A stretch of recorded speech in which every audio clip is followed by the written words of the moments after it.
Hi, Alistair. I think you're the only one here so far, so I've got to read out a few little things legal from the RNCM first.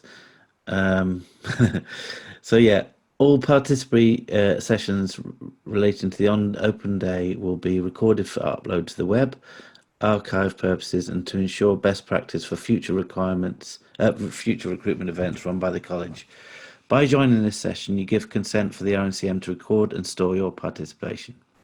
If you do not wish to be an active participant, please keep your camera and microphone switched off. So that's pretty much it as far as our legal side. I guess we're just going to talk a bit about what we do in the principal studies stuff. Have you got any questions first up? I did ask him on the previous sessions about the acceptance rate of basis on the course. I'm like, I The, got like it was about 1 in 4, 1 in 5. What I heard. okay, hang on a second. You're very quiet. Sorry, you're quite loud. I'm just going to turn my. Am I loud enough for you? Yeah, you're at about the right volume. Okay, great. I was just getting the levels right here. When you say acceptance rate, what do you mean?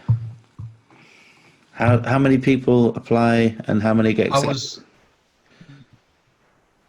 yeah, I was wondering how I'm going to get accepted. The amount that apply. Difficult to say really because it's not.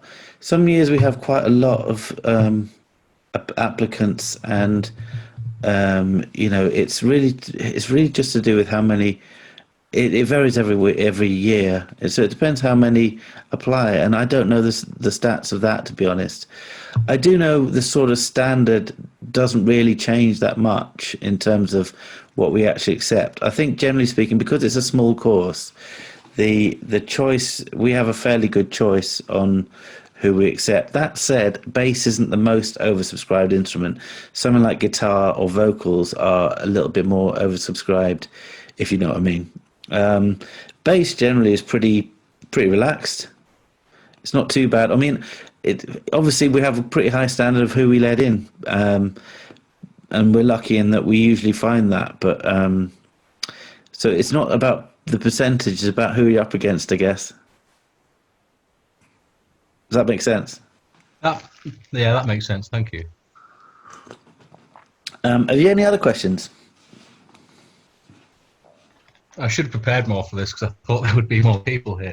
Well, no, Um, fine. I mean, I could talk a bit about what we do, but if you want to talk, I mean, I presume you're in a position where you're looking at what you prepare to do before you come to the course, or, I mean, if you want to get in, then I guess you'd want to know how good you'd have to be and what good at what as well, I suppose. Have you got any questions related to that? yeah, I heard the bit.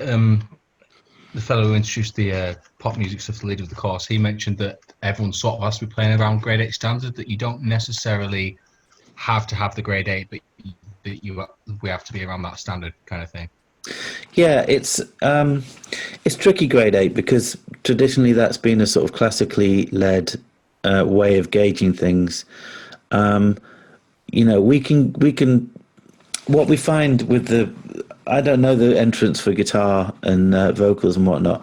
I deal with the bass lot, so what I'm used to is a sort of quite a wide variant on their levels of sort of reading, chart reading, walking bass, and the reading is usually quite a long way below grade 8, but I see my job as sort of knocking people into a kind of good shape in terms of a wide variety of skills. So actually I wouldn't feel too bad about if you can't read that great, or if you're chart reading or you don't understand chords that well or whatever.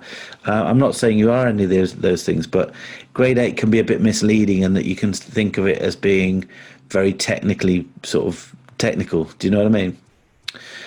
If you're a good player and you have some good skills and you've done a bit of live playing and you're coming from that angle, that's just as relevant as if you've done all your grades in rock school or done all your grades in ABRSM or whatever. So we're looking for people who can play bass, not necessarily ones that can recite a Brahms cello concerto or whatever. Does that make sense? Yeah, that does. Cool. Um, yeah, I like you mentioned a bit about reading like walking baselines and the reading level being below grade 8 Yeah. because all the theory and reading stuff I did do was in treble clef till I started playing bass and I'm still getting my Yeah. I'm still kind of getting it up. Of course, I understand that. I'm coming from a similar angle in that I was a saxophone player to start with, so I fully understand that transition. Um, the I can tell you what we sort of look at for the first year. I mean, I teach first year bass, so I don't teach beyond that. I do the recording and mentoring for third years. But my main job is first year bass, and I've kind of got an ethos about that in that what I like to do is try and give you a wide variety of skills and even go beyond. I mean, there's some technical stuff and there's some certain level of reading and charts and scales and whatnot, but actually I try and get a bit of recording and slap bass, for instance, and synth stuff in there, just so that what we're talking about is kind of being a good all-round basis and being able to maybe give you an insight into a few skills that maybe you haven't got already or you want to develop. So that my thinking is that if you've got a wide range of skills going into the second year, well, you can narrow down what you're good at and what you like to do towards the end of the course. Does that make sense? Yeah, definitely. That makes me feel a bit better about it because I feel like I'm lacking in a bit of technical skill. Like I'm probably around like grade 5, 6 at the minute. But if someone gave me like a complicated piece to play, like one of the grade 8 pieces, I could easily sit down with it for a few days and Yeah, get onto it. and that's something that I mean I want to encourage a kind of practice routine, and we understand that look, bass guitar is not known for being attracting great reading. It's just the case. It's just the way it is.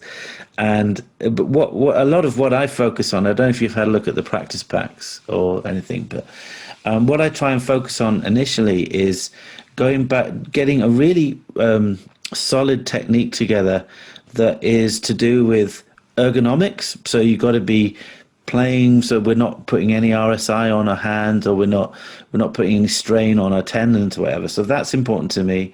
But what's also important is having that internal metronome and having that solidity. That's more important to me. You're more employable with that than you are if you can read anything complex. You know what I mean? So we're looking at creating that kind of ethos of getting your technique solid. I wouldn't be worried at all about in your sort of reading levels. If you've done a bit of treble clef, it won't take long, and it's just one of those things you can get. If you know what it's like, you've learned to read already, so it's just a question of getting the right sort of materials and being able to kind of commit to a certain amount of time a week, basically. And I think that's a small problem to solve. The harder stuff is getting the solidity of technique and that discipline with the internal metronome and stuff. Have you done any? Have you done much playing live? Yeah, I did a lot of live playing when I was on my level 3 course. I'm probably a bit older than the other learners because I did my level 3 back in 2009 to 2011. But Right. I got a distinction and a merit from Rock School for that. Oh, great. Um, Okay. yeah, I did a lot of live stuff. Like I was in like a bit of a kind of not particularly like musically deep, but like a little punk band that I was in, and we were like kind of like the band in our year. Like everyone liked us. Yeah. We came to the RNCM when there was some access to music battle of the bands kind of thing going on, Okay. and we came to RNCM, but we came to RNCM for that, and that's initially what put me onto it. But Yeah. yeah, we did a lot of like kind of gigging around the local area because I'm on like Yorkshire coast. I'm in Scarborough. We did a Okay. lot of Yeah. gigging around the coastal areas and that, but never got into the cities or anything like that. Well, I mean, gigging is a hugely important thing to have had experience in leading up to a lot of what you're doing. I mean, I'm here to support your sort of course in general as a principal study tutor, in that, you know, I see quite a lot of ensemble stuff going on in the course, and I'm here to support that. But it really helps me. People who have gigged a bit, it really helps my case in terms of you kind of get what I'm saying a lot of the time about how it is to play with the drummer and some of that sort of timekeeping stuff. You can see the relevance of it immediately. And I'm actually really pleased to hear that you're coming from a sort of, I mean, having a punk band, that's great. That's great news because actually we don't want too much, it's not a bad thing to have the diversity of different styles of music. Obviously, we want our students to be open-minded and try lots of different things. And it's great to have a wide variety of cohort on that front. So I would say that stuff's all in your favour. It's not like going to put the RNCM off you if you've coming from a different angle. It's more to do with just really the level of playing. As long as you can kind of perform well and you can play the audition pieces fine, you'll be fine. Yeah, because I only learned about that Vulpec song today, and when I heard about that in the popular music bit, I was thinking like, oh, good, I've learned a bit of Vulpec. Like I've learned, I think it's Deantown. I'm not sure which. Kind of a the one where Joe Dart's doing all the big solo-y stuff. Yeah. I can't remember. Is that the audition piece this year then? No, the audition piece this year is Animal Spirit, which I have yet to learn, but I've looked up the tabs for it. There's a nice 4-string and 5-string tabs, so I've kind of, I got the great. I mean, it sounds like you're on the right sort of path with that. Is there anything you want to ask about what else goes on in the course? I mean, obviously you've had your overview from Andy, but I mean, I know I've worked on the course quite a number of years and worked in different roles. Is there anything you want to ask about it? The ensemble stuff. Yeah. Like I've done a little bit. Well, actually, like most of my stuff coming up playing trumpet from when I was in like year 4 to. Okay. But ensemble only means group. I was playing in like ensembles. Yeah. Ensemble just means group, so it's not any different. Sorry, my audio cut out there. Yeah. Oh, right. Sorry. Go on. Did I miss something? No, it's okay. I'm just on a. Your audio cut out then. So yeah, try that again. I think it's just my connection being awful because I'm like tethered to my phone. I've not got Wi-Fi where I. Oh, I see. Yeah. Right. Okay. Yeah. It's all right. I'll be patient. The ensemble stuff, I used to teach it actually, so I know kind of what goes on. It develops through the years. So the first year, it tends to be slightly more prescribed in that you'll be given tasks like learn an album by this artist, or you're put into groups of the bands essentially. So there'll be one bassist, one guitar, or 2 vocalists, whatever. So they're usually like 5 different bands, I think it is, over a year, and you work on things that are prescribed, and you get tutors' feedback on it. You get all the different tutors' feedback at some point. You do gigs with it, and you get marked on the way you play within an ensemble, and that's pretty much it, to be honest. And later on in the years, it becomes more and more geared towards you doing your original or own concept stuff. So it goes from being slightly more. You can see why, in that we want you to sort of develop your basic skills and playing skills, and then to be a bit more creative later on down the line. But to be honest, the creative side does come into it quite early, which is great. It's just trying to get that. It's trying to get that balance between honing some session skills, but also understanding that ensemble is also a creative process and kind of fun too.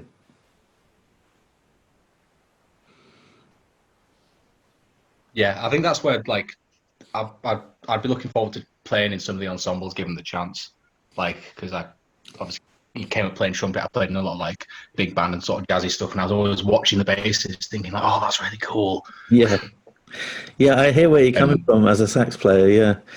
Yeah. Listen, don't give up the trumpet though. I mean, you'll probably find that's hugely, in terms of just kind of cross collaborating across the years and getting involved. We don't have many trumpet players apart from the ones from the classical side, of course, but there's no course sort of provision for brass, and you find people that do a bit of a double act there become really useful across the board if your trumpet playing's up to any sort of scratch, even if it's just for recording purposes or whatever.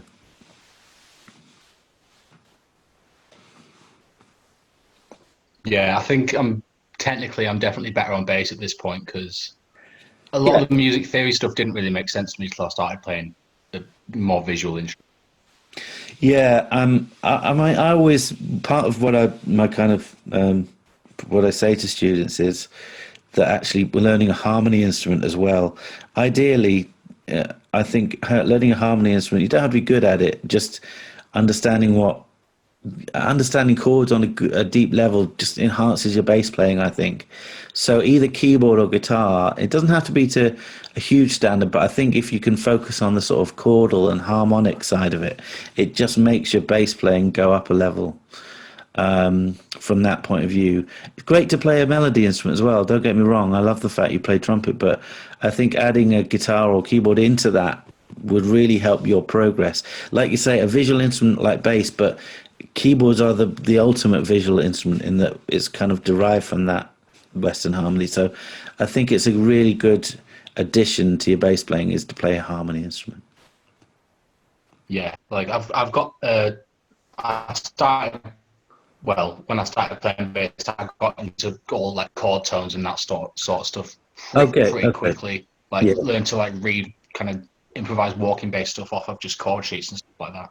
Well, I mean, you're ahead of the game really because we do some of that in the first year. One of the first subjects I try and get to grips with is constructing walking bass lines, and that's really not just from a point of I'm not here to teach you jazz, but it's partly just to kind of get you understanding, like you say, chord tones and arpeggios and being able to use them in bass lines. And it's not just walking bass, but walking bass is a good example of like just thinking on your feet and thinking about chord tones really quickly. So I think that's the thinking behind doing that early doors. Great. I mean, have you done? How have you found the whole lockdown with playing the bass? Have you found that you've got a bit of time to practice, or has it put you off because there's no gigs going on, or how's it work for you? I think it's actually been like more productive for me because I've been practicing like most days. Like lockdown happened and about 3 months later, I had a well, I'll say lockdown happened. Um, Around the start of lockdown, I got myself a five string, and I've been playing pretty much every day since I got that because That's suddenly good I got timing. this extended range. Yeah, it's great timing. I mean, I'm glad to hear that that was a sort of reaction. It's not always easy to do that, but if you can kind of find that inspiration, it's a great time to do it. There's a little video from Michael League on the front of the RNCM website somewhere about using this opportunity, just as you've described. Not necessarily five string, but so you've been four string up to now. What did you get with your five string? What did I get? Like, what bass did I get? Yeah. Oh, I got a Marcus Miller, one of them I had a funny new feeling generation you're ones. going to say that. They're great, aren't they? Yeah, they're I've seen a brilliant. few of those. There's a couple of the students who brought those in. I've been really impressed by them. Yeah, because they're up there with like some of the mid-range Fenders. Because I Oh, had a great. American P bass that got nicked and a Oh, Mexican how jazz nice. bass, but like I'm liking the Marcus Miller better. Yeah, I've got.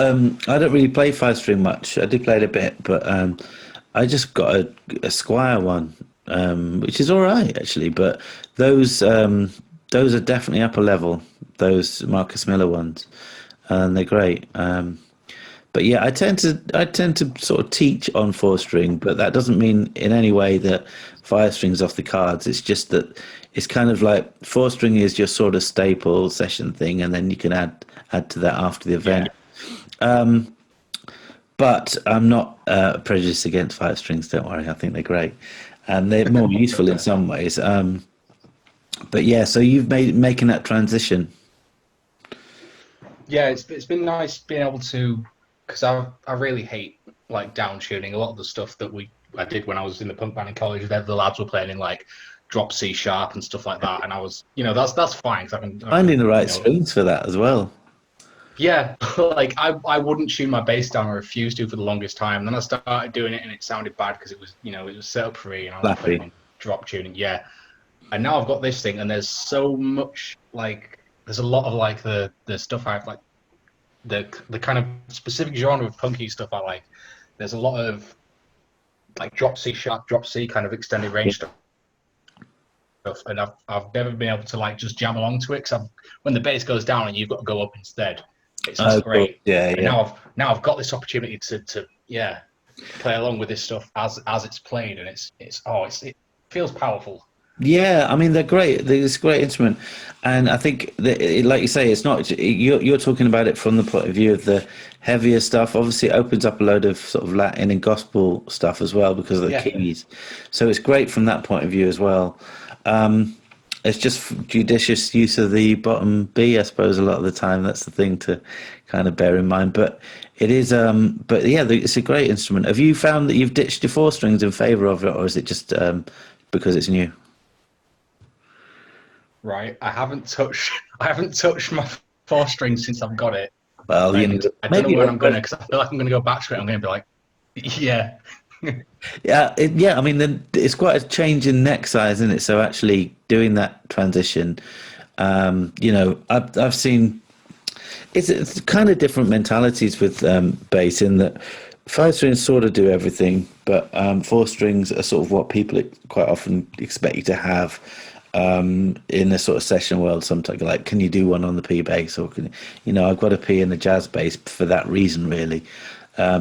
I like jazz basses myself, but that I think that's because I was coming from a guitar point of view, and the neck size are great for me. I kind of like that smaller neck, but yeah, and quite a lot of the sessions I've sort of been involved in, they're quite often sort of saying, specifying which Fender they want. I mean, it's awful that it is so narrow in that way, but I'm just reporting the reality, if you know what I mean. But saying that, I think the world's changing a bit, and I think it's probably a little bit more open to lot. And there's no harm in having a few bases, is there? It's not such a bad thing. oh yeah, no, can't go wrong with adding more to the collection. No, absolutely. So, apart from your punk band, what sort of other live experience? You were saying you were playing ensemble and trumpet, but was there anything else? Yeah, when I was playing trumpet and tuba and that stuff, I was playing like a sort of gala concerts at the Spa venue here in Scarborough, which is like, Okay, I think it's our biggest venue.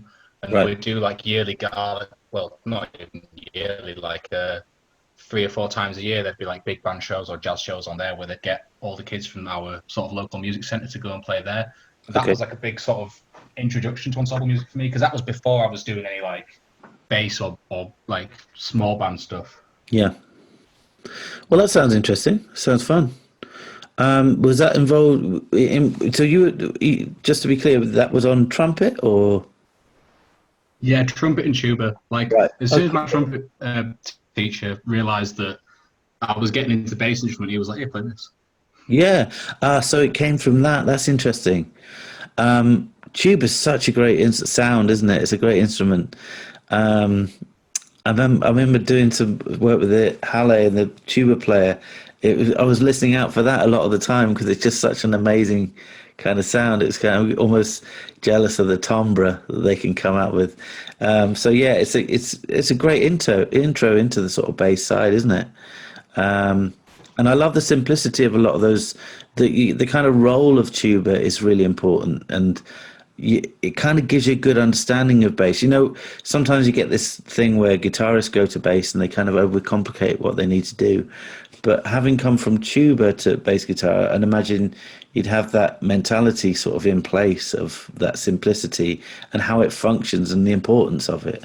It's almost like a slightly different mental outlook on music in a way, understanding what that role really does, you know? Yeah, but you kind of got to earn any sort of flashy bits you do. Like I don't feel like there's a lot of stuff I like that's kind of very busy. Like I like a lot of sort of ska stuff like that. Of Oh shutting yeah, up where you need to shut up and be in the and it's understanding your role, isn't it? I mean, background. Yeah, yeah, and I mean, I'm sorry you were cutting out a bit there, so I didn't mean to interrupt. It's understanding that role, and sometimes it is like the Wolfpack stuff's really quite complicated, but that's because the focus is much more on the bass there, and it's a slightly different thing. Have you got any other questions about the course in general or the principal study stuff? Um, Probably, but none that I can think of at the minute. I'm Okay. yeah, Had a lot, I'm not you great at probably coming up had a with lot more questions attention beforehand for than you. stuff. Like it's Sorry. You probably had a lot more sort of input and attention than you were bargaining for. There's only one of you, so I don't know whether something's going on. Were there? Did you see any other bass players in the meetings earlier, or you yeah. found out about this? I think Alejandro maybe was in there. Okay, yeah. Oh, yeah. Right. Okay. He said so. He won't come to this because this is meet. He will have met me. Obviously I taught him last year. Yeah.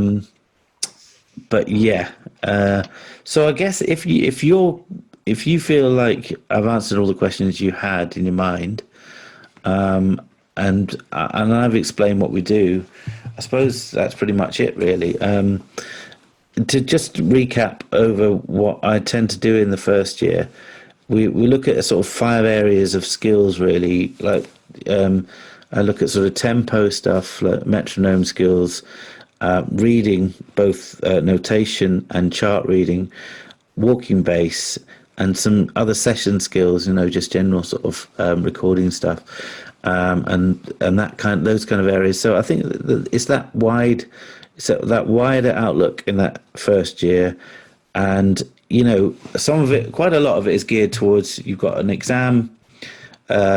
In you could kind of got a mock exam. It's not what they call it, but interim assessment or whatever, in January, and then an actual 15-minute exam to test your sort of those skills.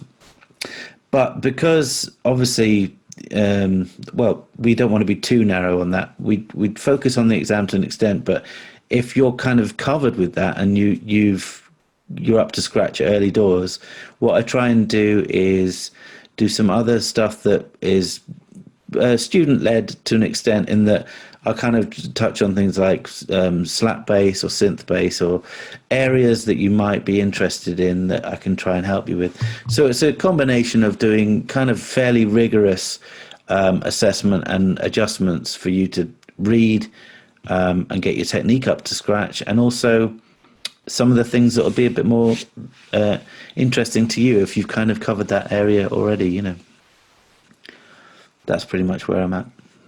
Yeah, like I'm getting my slap to scratch. I've only really started playing slap in the last maybe like 4 or 5 months, like probably since lockdown started. Yeah, I mean, I think two of the words I'd like you to sort of think about with slap. Obviously, I haven't heard you play, so you may have be on absolutely on the right track anyway. But to me, it's about getting a good tone and nice level out of your slap bass, but also about timing. So I kind of think of it as almost two separate things to try and get right, and that is getting the sound, particularly the slap sound, getting that nice and clear and loud, and also timing. Timing's so important with slap bass. I know it's important with all bass, but because the transients are so sharp, the beginning of the note's very clear, we need to make sure our timing is. There's nothing worse than sloppy slap bass. It sounds awful. So I think I try and think of it as almost like drum exercises, joy in repetition with these things, just playing over a certain pattern and getting used to how that feels and being able to really hit the bass with it as well. I think if you look at great bass players like Lewis Johnson playing slap, or Larry Graham, they really hit the bass hard, and it does bring that tone out. Yeah, because it becomes more kind of I can never remember what percussive. I couldn't remember the word. That's the right word. It's much more percussive. So your connection's not great there. Yeah, it's from my laptop to my phone, which is running on very bad 4G up here. That's okay, don't worry. Okay, so have you any other questions or anything? I think I'm good. Like what you said about the slap is reassuring, because not being that good at slap, I was thinking like, oh no, I'm going to have to be like great at it when I go in. But it's reassuring to know that's something. It's something we can look at, and I'm glad to speak about sort of slightly later in the year. If you, I mean, I can answer questions on it earlier in the year. That's fine, but just things like, to me, it's if you focus on tone and timing with it, and doing simple things really well, because actually that's mostly what you have to do. But doing them really well so they're in time and they sound great, then that's if you can go into Slap with that mentality rather than trying to pull out all the Mark King chops you can think of. That's not what we want, and it's not what a band wants. You know what I mean? Yeah, that makes sense. Yeah, good. All right, Alistair. It is Alistair, isn't it? Yeah. Yeah. Well, it's been nice chatting to you. If you're happy with that, I'll leave it there. Yeah, okay. It's been nice meeting you too. Thank you It's been thanks great for meeting you. answering the questions and the help and that. Absolutely. And if you, yeah, like I say, if you've got anything else you want to ask me, then go for it. But if not, I hope to see you either in an audition or in the classroom. All right, thanks a lot. I appreciate it. Brilliant. Thank you. Okay, bye. Bye bye.